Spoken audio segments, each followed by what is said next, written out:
نحمده ونصلي على رسوله الكريم. آج میں نے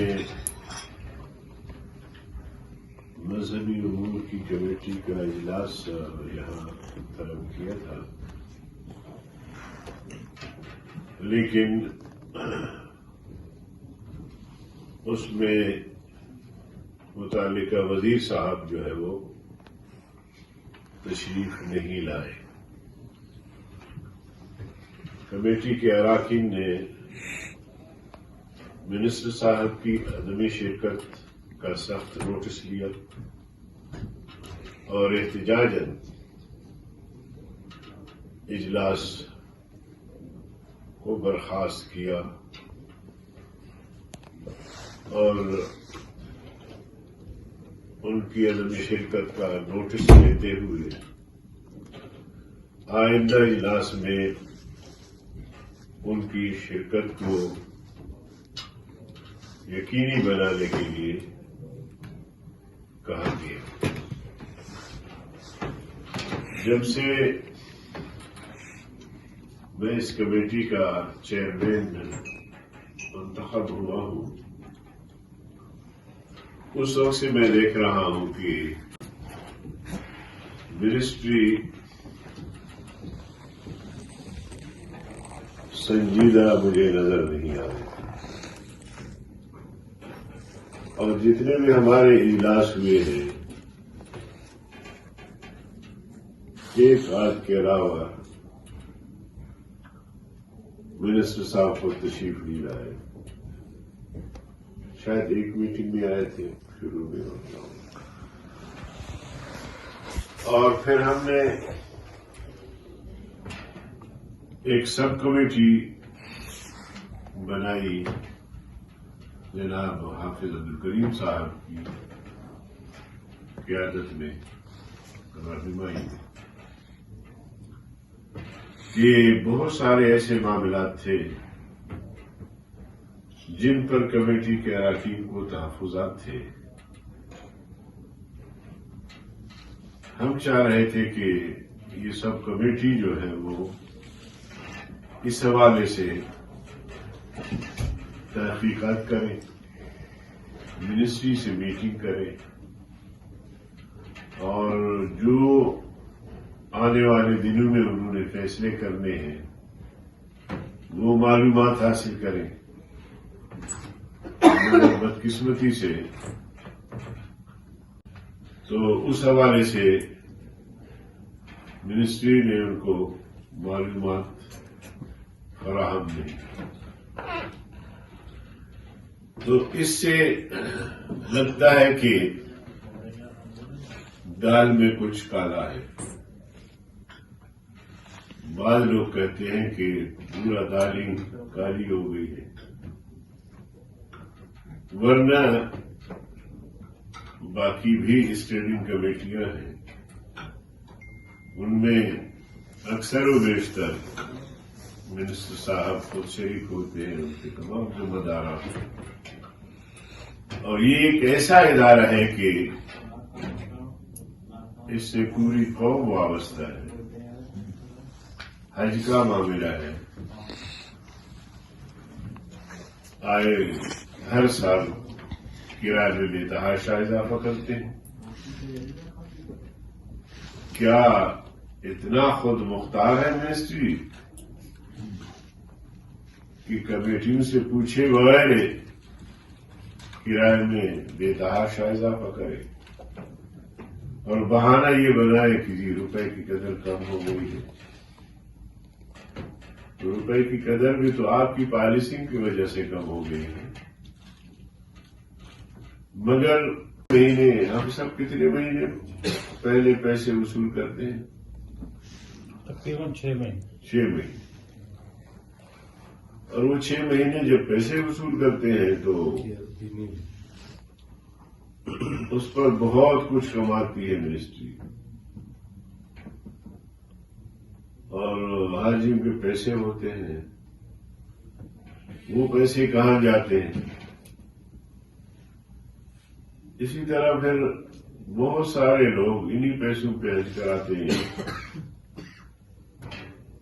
اس کا آج تک حساب نہیں دیا انہوں نے کہ یہ کس کا اختیار ہے. وہاں تو فری میں آپ نے کئی حاجی بھیج دیے، سینکڑوں میں نہیں، شاید ہزاروں میں.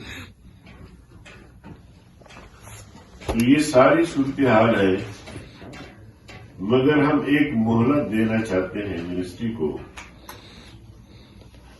کہ آنے والے اجلاس میں منسٹر سمیت پوری منسٹری حاضر ہو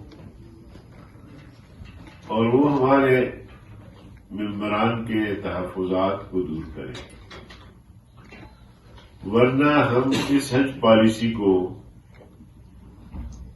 مسترد کر سکتے ہیں. قوم اگر ان تک اس حج پالیسی کو مسترد کر سکتے ہیں، قوم اگر ان تک نہیں پہنچ پاتی تو ہم تک تو ہر فرد پہنچتا ہے، اور ہر فرد کی چیخیں نکل گئی ہیں کہ عام غریب آدمی شاید حرمین کا محبت دل میں لیے اس دنیا سے چلا جائے، اس کی بس سے تو باہر ہو گیا ہے. وہ ملازمین بیچارے جو 1-1 روپے جمع کر کے حج اور عمرے کے لیے کوشاں رہتے ہیں، ان کی ارمانیں میں پتہ نہیں کیسے پوری ہوں گی. جو برسر روزگار ہے، چلو پینشن سے کوئی بچت کی اور چلا گیا، ممکن ہوا اس کے لیے. عام محنت مزدوری کرنے والے لوگ جو ہم سے اچھے مسلمان ہیں، جو حرمین کی زیارت کے لیے ترستے ہیں، لیکن ہمارے لوگ جو بیٹھے ہیں مذہبی امور میں، اور یہ ان کی ذمہ داری بنتی تھی. اور ہم نے یہ بھی دیکھا ہے، بجش میں خود دیکھا ہے کہ حج کے دنوں میں ہمارے حاجی رولتے ہیں بیچارے. اس میں خود دیکھا ہے کہ حج کے دنوں میں ہمارے حاجی رولتے ہیں بیچارے. نہ ان کو صحیح معنوں میں جدہ ایئرپورٹ پہ یا جہاں جن ایئرپورٹ پہ اترتے ہیں ہمارے حاجی، ان کی رہنمائی رہبری کے لیے، ان کو ضرورت پہنچانے کے لیے کوئی ایسے اقدامات ہوتے ہیں، بلکہ پڑے رہتے ہیں ہمارے بیچارے. باقی ممالک سے حاجی آتے ہیں تو ان کے لوگ موجود ہوتے ہیں، ان کے معلم موجود ہوتے ہیں، فوراً ان حاجیوں کو اپنے اپنے جگہوں پہ بھیجتے ہیں مکہ مکرمہ. لیکن ہمارے حاجی کبھی عزیزیوں میں مظاہرے کر رہے ہوتے ہیں، کبھی کہاں کبھی کہاں. بہرحال آج ہم اتنا ذرا مختصر آپ کے سامنے بات ہم نے رکھی ہے، اور آئندہ اجلاس جب ہم طے کریں گے تو انشاءاللہ منسٹری بھی اپنی شرکت کو یقینی بنائے، ورنہ پھر جو بھی قانونی اختیارات، آئینی اختیارات کمیٹی کو حاصل ہے، اس کی روشنی میں منسٹری کے خلاف کارروائی کی جا سکتی ہے. بہت بہت شکریہ. تو شاید غریب آدمی آئندہ حج نہیں کر سکے گا.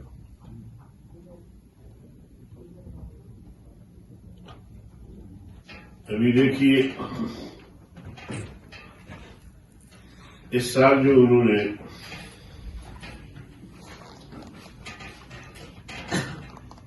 حاجیوں کے اخراجات کے حوالے سے بتایا ہے کہ 5,74,400 روپے ایک حاجی پر خرچہ آئے گا.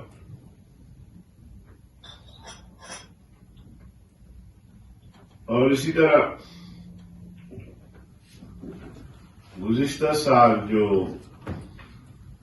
خرچہ تھا وہ 4,48,000 اور اس دفعہ 5,74,000. تو آپ اندازہ لگائیں کہ 1,25,000 تقریباً 26,000 بیٹھے بیٹھے اضافہ بھی کیا اور کمیٹی کو پتہ بھی نہیں. اور اسی طرح جو قومی اسمبلی کی اسٹینڈنگ کمیٹی ہے مذہبی ملک کی